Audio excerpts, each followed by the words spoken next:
Hello friends, good morning all of you. તો welcome all on કૃષિ મંડળ friends. આજની આપણી જે એમસીક્યુ સિરીઝ છે કે જેમાં આપણે ડાંગરના પાકમાં આવતા જે જીવાતો હોય છે એના વિશેની આખી એમસીક્યુ સિરીઝ છે.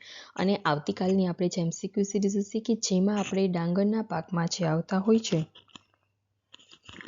એ રોગો વિશેની આપણે વાત કરીશું. અને આજની એમસીક્યુ સિરીઝ છે કે જેમાં જીવાતોને જ આપણે માત્ર કવરઅપ કરેલી છે, પરંતુ આપણી જે નેક્સ્ટ એમસીક્યુ સિરીઝ હશે કે જેમાં આપણે રોગોને કવરઅપ કરીશું. તો ફ્રેન્ડ્સ, આજની આપણે એમસીક્યુ સિરીઝની શરૂઆત કરીએ એની પહેલાં તમે આપણી ચેનલ કૃષિ ભંડોળ છે એને લાઇક કરો, શેર કરો અને સબસ્ક્રાઈબ કરો.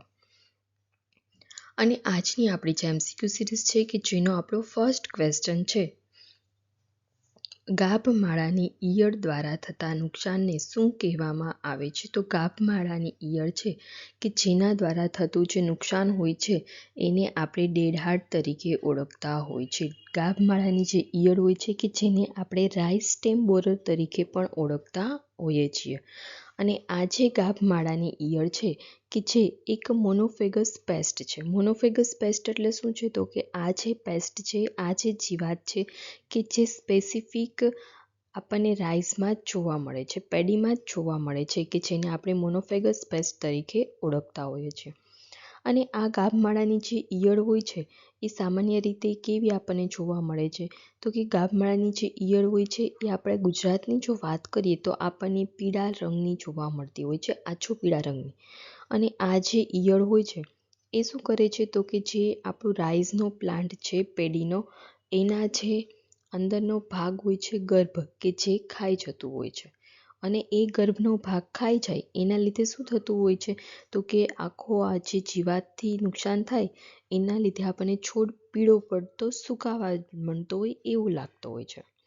અને જેને આપણે ડેડહાર્ટ તરીકે ઓળખતા હોઈએ છીએ. ત્યારબાદ આપણો નેક્સ્ટ ક્વેશ્ચન છે, ગાભમાળાની ઈયળને અંગ્રેજીમાં શું કહેવામાં આવે છે? તો ગાભમાળાની જે ઈયળ છે કે જેને આપણે અંગ્રેજીમાં રાઇસ સ્ટેમ બોરર તરીકે ઓળખીએ છીએ. એટલે અહીંયા આપણો રાઇટ આન્સર આવશે રાઇસ સ્ટેમ બોરર. ત્યારબાદ આપણો નેક્સ્ટ ક્વેશ્ચન છે, કઈ ઈયળ પાન કોરીને નીલકણો ખાઈ જાય છે? તો એવી કઈ ઈયળ છે કે જે પાન કોરીને જે નીલકણો હોય છે એ ખાઈ જતી હોય છે? નીલકણો એટલે શું છે? તો કે હરિતકણો એ ખાઈ જાય છે ઢાલ પક્ષના ભૂંગા. એટલે અહીં આપણો રાઇટ આન્સર આવશે ઢાલ પક્ષના ભૂંગા કે જે નીલકણો હોય છે એ ખાઈ જતા હોય છે. ત્યારબાદ આપણો નેક્સ્ટ ક્વેશ્ચન છે, ડાંગરનું કઈ કીટક કાંટાવાળી પાંખ ધરાવે છે? તો કાંટાવાળી પાંખ છે એ કોણ ધરાવે છે? તો ઢાલ પક્ષના ભૂંગા જે છે કે જે કાંટાવાળી પાંખ આપણને ધરાવે છે. એટલે અહીં આપણો રાઇટ આન્સર આવશે ઢાલ પક્ષના ભૂંગા કે જે કાંટાવાળી પાંખ ધરાવે છે. અને આ જે ઢાલ પક્ષના ભૂંગા હોય છે કે જેની ઈયળો એ નીલકણો હોય છે એ ખાઈ જતી આપણને જોવા મળતી હોય છે. ત્યારબાદ આપણો નેક્સ્ટ ક્વેશ્ચન છે, કયા જીવાતના ઉપદ્રવના લીધે પાક બળી ગયો હોય તેવો દેખાય છે કે જેને આપણે હોપરબન તરીકે ઓળખીએ છીએ? તો હોપરબન તરીકે આપણે જે ઓળખતા હોય છે, શા માટે? તો કે આપણો જે પાક હોય છે, જે ડાંગર ઉગાવેલો હોય છે કે જે બળી ગયેલો આપણને જોવા મળતું હોય છે. તો આ એ કયું જીવાત છે કે કયા જીવાતનો એવો ઉપદ્રવ થાય છે ડાંગરના પાકમાં કે જેથી આપણે જીવાતના ઉપદ્રવના લીધે પાક હોય છે એ બળી ગયો હોય તેવું દેખાય છે કે જેને આપણે હોપરબન તરીકે ઓળખતા હોઈએ છીએ? તો અહીં આપણો રાઇટ આન્સર આવશે ડાંગરના ચૂસિયા. તો ડાંગરના ચૂસિયા છે કે જેને આપણે પાક બળી ગયો હોય અથવા તો હોપરબન થઈ ગયેલું હોય છે કે જે આપણને જોવા મળતું હોય છે સામાન્ય રીતે.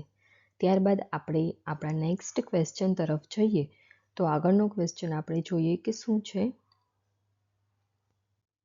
ડાંગરના ચૂસિયા એ કયા સ્ટેજ પર પાનમાંથી રસ ચૂસે છે? તો ડાંગરના ચૂસિયાની જે વાત કરવામાં આવે કે જે શું કરે છે? તો કે પાક બળી ગયો હોય છે એવું આપણને જોવા મળતું હોય છે. આગળ જોયું કે જેને આપણે હોપરબન તરીકે ઓળખતા હોઈએ છીએ.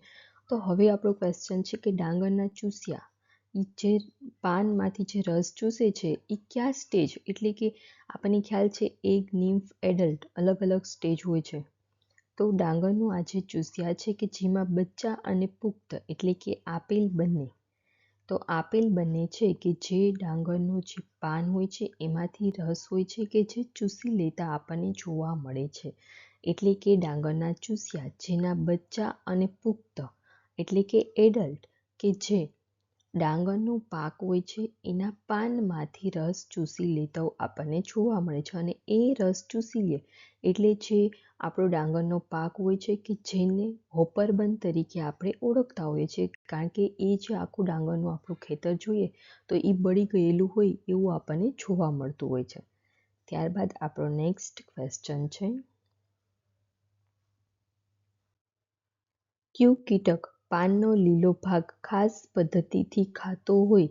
પાન પર મધ્ય તરફ નસ હોય છે, મધ્યમાં જે નસ હોય છે એના તરફ આપણને સફેદ ધબ્બા જોવા મળે છે. તો સફેદ ધબ્બા આપણને જોવા મળે છે એના માટે આવશે આપણો રાઈટ આન્સર ભૂરા કાસિયા. તો ભૂરા કાસિયું જે કીટક હોય છે કે જેના લીધે પાન હોય છે એનો લીલો ભાગ હોય છે કે જે ખાસ પદ્ધતિથી ખાઈ જતો હોય છે. અને પાનનો લીલો ભાગ કે જે ખાસ પદ્ધતિથી ખાઈ જતો હોય છે, ત્યારબાદ પાન હોય છે કે જેના મધ્યમાં જે નસ આવેલી હોય છે એ નસ તરફ આપણને સફેદ ધબ્બા જોવા મળતા હોય છે. અને આજે આપણને ધબ્બા જોવા મળે છે કે જે ભૂરા કાસિયા જે કીટક હોય છે એના લીધે આપણને જોવા મળે છે. ત્યારબાદ આપણે આગળનો જે ક્વેશ્ચન છે એના તરફ વાત કરીએ.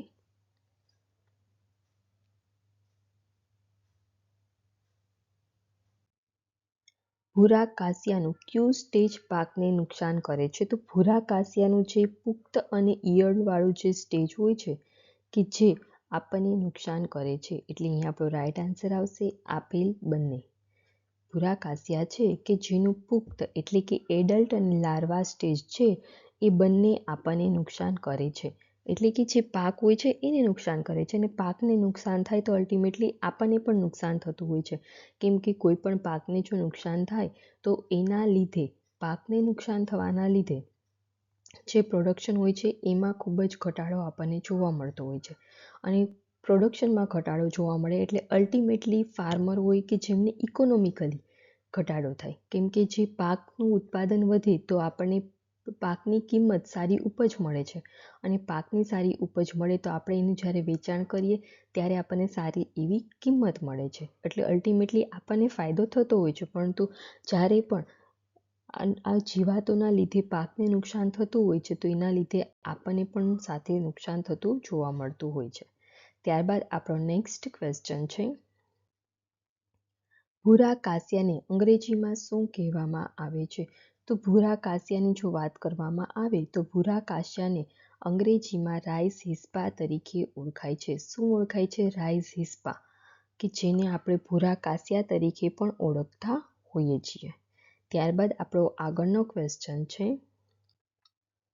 કઈ ઈયળ પાનની ધારને અમુક અંતરે કાપી અને ટાંકો લીધેલો હોય તેમ પાન હોય છે કે જેને વાળી દે છે, અને અંદરની તરફ ઈયળ ભરાઈ અને જતી રહેતી હોય છે અને પાન કાપીને નુકસાન કરે છે? એટલે કે એવી કઈ ઈયળ છે કે જે શું કરે છે તો કે પાન હોય છે એની જે ધાર હોય છે એને અમુક અંતરે કાપી નાખતી હોય છે.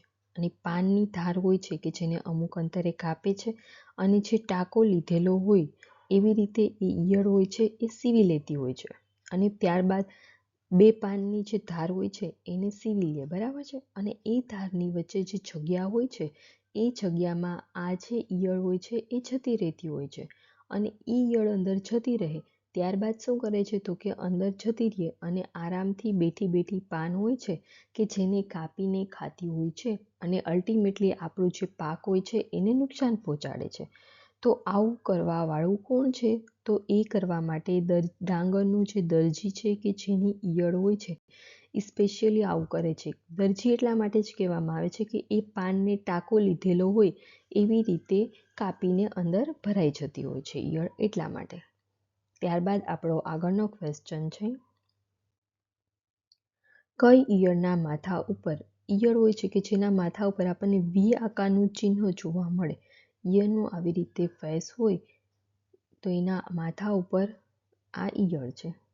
એટલી બધી સારી નથી મેં ડ્રો કરી, પણ તમે સમજી શકો છો કે એનું જે માથું ઉપરથી આપણને જોવા મળે કે જ્યાં આપણને આવી રીતે વી આકારનું ચિહ્ન જોવા મળતું હોય છે.